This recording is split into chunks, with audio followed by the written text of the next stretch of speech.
സുഹൃത്തുക്കളെ, എല്ലാവരും സുഖമായിരിക്കുന്നല്ലോ. ഇന്ന് കുറച്ച് മഴയൊക്കെ കുറച്ച് കുറവുണ്ടല്ലേ. ഇന്ന് ഞാൻ നിങ്ങൾക്ക് കുഞ്ഞുങ്ങളെയൊക്കെ വളർത്തുന്ന നമുക്ക് നമ്മുടെ വീട്ടിൽ മകൻ്റെ മക്കളും നമ്മുടെ മക്കൾ തന്നെ മകളുടെ മക്കളും ഒക്കെ വരും. അവരിങ്ങനെ മുറ്റത്തൂടെയൊക്കെ ഓടി നടക്കും. ചില സമയത്ത് ചിലപ്പോൾ എന്തെങ്കിലും കാരണമില്ലാതെ കയ്യിലും കാലിലും ചില നീരുകളോ ചില ഇതൊക്കെ കാണുമ്പോൾ കൊച്ചുങ്ങൾക്ക് വേദന എടുക്കുന്നു എന്നൊക്കെ പറയും. കുഞ്ഞുങ്ങൾക്ക് വേദന എടുക്കുന്നുണ്ടെന്നൊക്കെ പറയുമ്പോൾ സാധാരണ അമ്മമാർ ഹോസ്പിറ്റലിലേക്ക് ഓടുക ചെയ്യുന്നത് ആദ്യമേ അല്ലേ. അതിനേക്കാൾ ഉപരി ചിലപ്പം വേണ്ടാത്ത മരുന്നും വേണ്ടുന്ന മരുന്നും ഒക്കെ കുത്തിക്കയറ്റും. നമുക്ക് മനസ്സിലാവുന്നത് നമുക്കറിയില്ല, നമുക്ക് വെപ്രാളമായിരിക്കും. അപ്പം കാലിലൊരു നീര് കണ്ടു, ചെറിയൊരു നീര് കണ്ടു, കുഞ്ഞുങ്ങൾ പറമ്പിൽ കൂടെയൊക്കെ ഓടി നടന്നു എന്ന് തോന്നുന്നു. അപ്പോൾ നമുക്ക് പെട്ടെന്ന് തന്നെ നമുക്ക് എന്തെങ്കിലും കൊണ്ടതാണോ എന്തെങ്കിലും കടിച്ചതാണോ എന്ന് നമുക്ക് തിരിച്ചറിയാനായിട്ട് ചെറിയൊരു ടിപ്സ് ഉണ്ട്.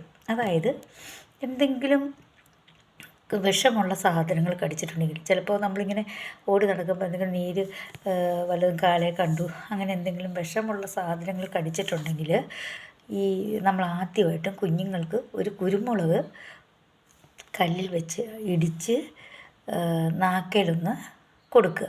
അപ്പോൾ കുഞ്ഞുങ്ങൾക്ക് എരിയുന്നുണ്ടെങ്കിൽ നമുക്ക് അറിയാൻ പറ്റും അല്ലേ, എരിവുണ്ടെന്ന് പറയും, അല്ലെങ്കിൽ കരയും. അപ്പോൾ നമുക്ക് ഉറപ്പിക്കുക ഈ കുഞ്ഞിന് മേലെ വിഷാംശങ്ങൾ ഒന്നുമില്ല എന്നുള്ളത് മനസ്സിലാക്കാം.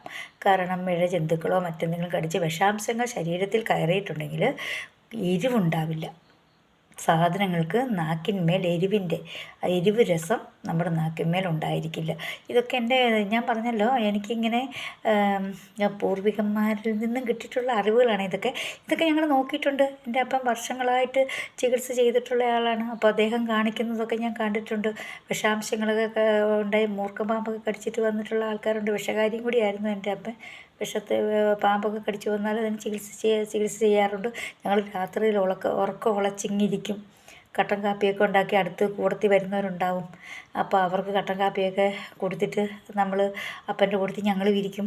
രാത്രിയിൽ ഒരു രാത്രിയിൽ ഉറങ്ങാതിരിക്കണം. പാമ്പുകളോ അങ്ങനെ എന്തെങ്കിലും കടിച്ചിട്ടുണ്ടെങ്കിൽ നമ്മൾ ഉറങ്ങരുത്.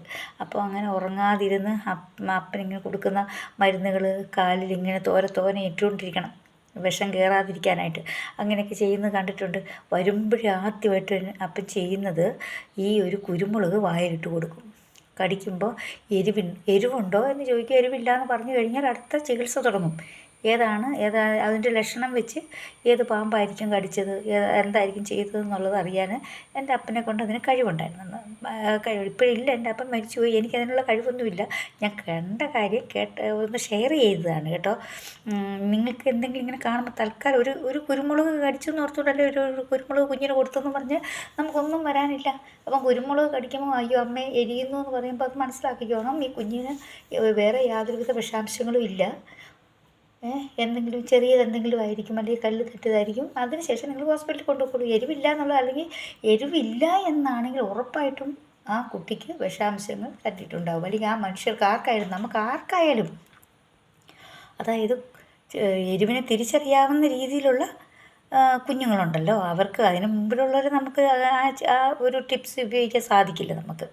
അപ്പം അത് തൊട്ട് 100 വയസ്സ് വരെ ജീവിച്ചിരിക്കുന്ന ഒരു മനുഷ്യനാണെങ്കിലും ഈ കുരുമുളക് വായിലിട്ട് ചവച്ചാൽ വിഷാംശം ഉണ്ടെങ്കിൽ എരിവുണ്ടാവില്ല. അത് 100% ഉറപ്പാണ്. എരിവില്ല. ആ എരിവില്ല എന്നുള്ളത് ശരീരത്തിൽ വിഷാംശമുണ്ട് എന്നാണ് അതിനർത്ഥം. അങ്ങനെയാണ് ചികിത്സ ആരംഭിക്കുന്നത്. അത് എന്തെങ്കിലും നമ്മളിങ്ങനെ കാണുമ്പോൾ ഒരു കുരുമുളക് കടിച്ചെന്ന് കുരുമുളക് കൊടുത്ത് നോക്കിയാൽ നമുക്കത് മനസ്സിലാക്കാൻ പറ്റും. എരിവില്ല എന്ന് കണ്ടാൽ അടുത്ത വിഷകാരിയെ കാണുക, അല്ലെങ്കിൽ അടുത്ത ഹോസ്പിറ്റലിൽ ചെല്ലുക. അപ്പം ബാക്കിയുള്ള ചികിത്സകൾ ചെയ്യുക. അങ്ങനെ അതൊരു ടിപ്സാണ്. നിങ്ങളതൊന്ന് അറിഞ്ഞു വെക്കാൻ വേണ്ടിയിട്ടാണ് ഞാനിത് പറഞ്ഞത്. ബായ്.